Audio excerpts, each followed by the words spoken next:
Ever wondered why I haven't uploaded a video in 2 years? I know. It's been a long silence. Almost as if I vanished into thin air. Sorry guys. 2 years ago, Subscribe to FrenchieFries. my shed got a makeover thanks to FrenchieFries, who also gifted me his PC. I'm so grateful. The new space was perfect for creating content, I want to see you do something with this girl. but I just couldn't. You see, living in a shed isn't exactly brag-worthy, and somehow, it became a source of embarrassment for me. I wanted to create meaningful art, not just churn out videos to feed the algorithm. The idea of being under FrenchieFries' shadow was daunting too. Would my work be seen as mine, or just an extension of his? I had been living in that shed for 8 years. 8 long years. It was home, studio, and a prison, all rolled into one. The walls, once a symbol of my independence, started to feel like they were closing in. This is bad. And so, I stepped out into the world.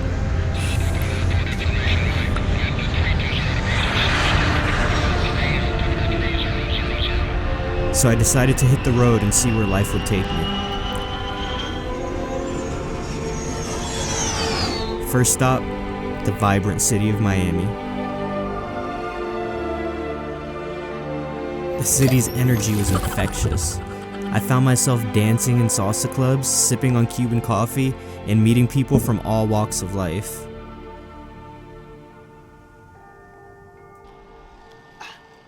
Alright, so we're in Miami for 24 hours. Literally just 24 hours. I'm not saying that for the YouTube video. I learned the art of embracing the moment, of letting go. What street is this?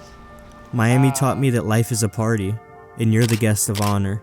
What street are we on? Then I made my way to Boston, a city that's old as time itself. Walking down its historic streets, I felt like I was part of something bigger. The city's intellectual vibe was invigorating. I engaged in deep conversations with scholars, artists, and dreamers. Boston reminded me of the importance of knowledge, of curiosity, and of never ceasing to learn. Next up was Las Vegas, the city that never sleeps. Las Vegas! It was a whirlwind of neon lights, high stakes, and endless entertainment. Living the freaking high baller life. Probably feels like you're in GTA in real life right now. Yeah, it does actually.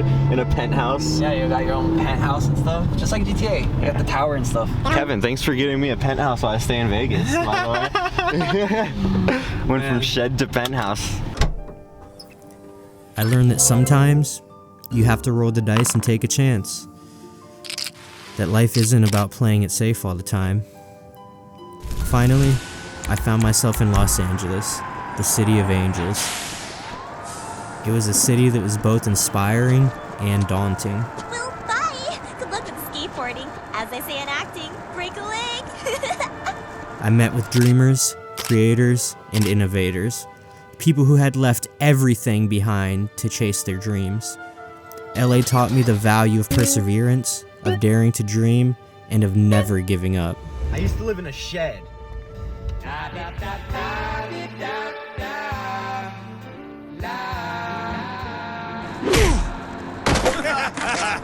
Hey, go back to Kentucky, farm boy.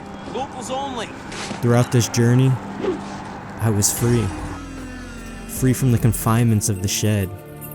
Free from the pressure of creating content. Free from the shadow of FrenchieFries. Hello.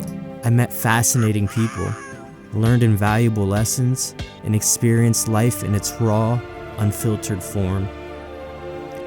Yet with every new city I explored, and every new experience I had, I couldn't help but think about the shed. It was like a constant echo in the back of my head. A reminder of where I had came from, of the life I had left behind. But no matter how far I traveled, I couldn't shake the thought of that shed. I realized something crucial during my travels. It was one of those self-revelations that didn't hit me like a lightning bolt, but rather, it gently washed over me, like the first rays of dawn that broke through the night. I had been running from something that was, in fact, a part of me, a part of my story. You see, there's a certain charm in the unexpected corners of life. And my unexpected corner was that shed.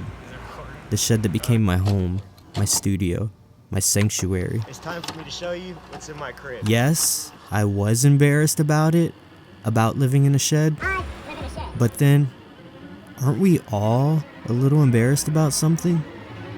Isn't that what makes us authentic, real, human? Now, I see the shed in a different light. It's not just 4 walls and a roof. It's my canvas. It's where I first dared to dream of being a YouTuber. It's where I spent countless hours honing my craft, fueled by the dream that sparked in my 10-year-old heart. So stay tuned. It's where I've laughed, cried, succeeded, failed, and most importantly, it's where I've grown. Want to be a YouTuber. I realized that the shed was never a sign of defeat. It was a symbol of opportunity. It was FrenchieFries who saw the potential in that space and gave me his PC to start my journey. In the beginning, I felt like I was living in his shadow, but now I understand that it was a stepping stone that led me to explore my craft, my creativity, and my voice. I've come to appreciate that the shed, in all its simplicity, has been an integral part of my journey. It's been the backdrop to my story, the place where I've carved out my little corner in this vast, digital universe. And that's not something to be embarrassed about. It's something to be grateful for. As I look to the future, I'm optimistic. I know that I won't live in the shed forever. I'm excited about the journey that lies ahead, the memories yet to be made, the stories yet to be told. But for now, the shed is part of my journey, a part of my story. Looking back, I wouldn't change a thing. This journey, my journey, it's been one for the books. From humble beginnings in a shed to traversing the vibrant streets of Miami, the historic avenues of Boston, the glittering lanes of Las Vegas, and the star-studded boulevards of Los Angeles. Each place painted a different shade of life onto the canvas of my experience, revealing the myriad of possibilities that exist beyond the 4 walls of my shed. The embarrassment that once held me captive has been replaced by gratitude. Gratitude for the shed, for FrenchieFries, for the PC, and most importantly, for this journey. It's taught me more about life and about myself than I could have ever imagined. It's shown me that it isn't about where you live or what you have, but about the art you create and the passion that fuels it. Living in a shed may be unconventional. It may even be a little embarrassing, but it's my story, and it's a story that has allowed me to reach out to all of you, to connect, to share, and to grow. The shed has become a symbol of my journey, a testament to my evolution. It's no longer a place of confinement, but a beacon of opportunity and creativity. Moving forward, the plan is to continue embracing this journey, to continue creating content that's not just about feeding the algorithm, but feeding the soul. To create art that resonates, inspires, and encourages you to embrace your journey, no matter how unconventional it may be. This journey has reignited a passion that's been smoldering within me since I was 10 years old. The dream to be a YouTuber, to have a voice, to make a difference. It's a dream that's been realized, not in spite of the shed, but because of it. I do hope that I can become a really good YouTuber, so go ahead and subscribe.